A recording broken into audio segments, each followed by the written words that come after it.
Welcome to the rear cabin on Sampaguita. There's room to sleep down here when I haven't got loads of storage stuff in here, and some locker space, etc.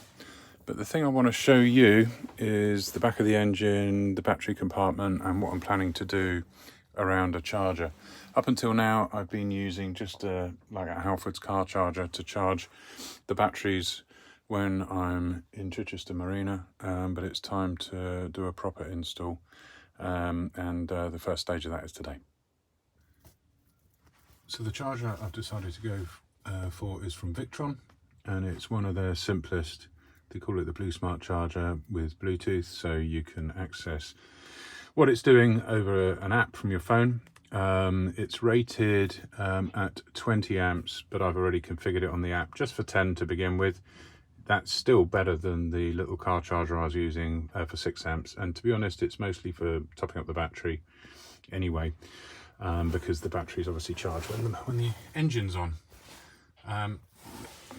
So I have used the right gauge wire with some ferrules to terminate it into the charger.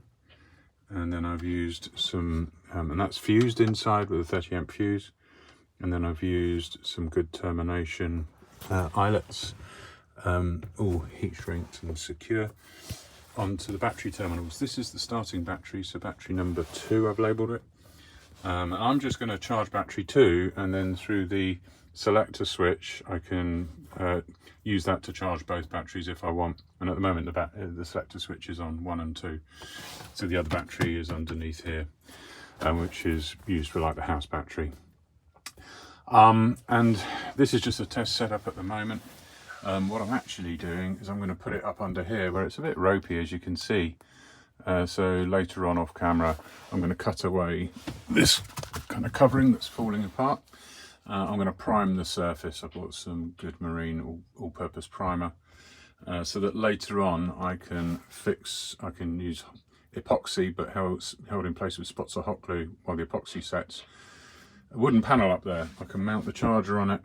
I'm also going to put a couple of 13 amp sockets in here, and I think a 12 volt charger supply for this, which is just one of these Halfords leisure fridges that people use in cars and camper vans, because I don't have a fridge. I've got a cool box, but the fridge element I took out because it wasn't working, so I just use that with some freezer blocks from home.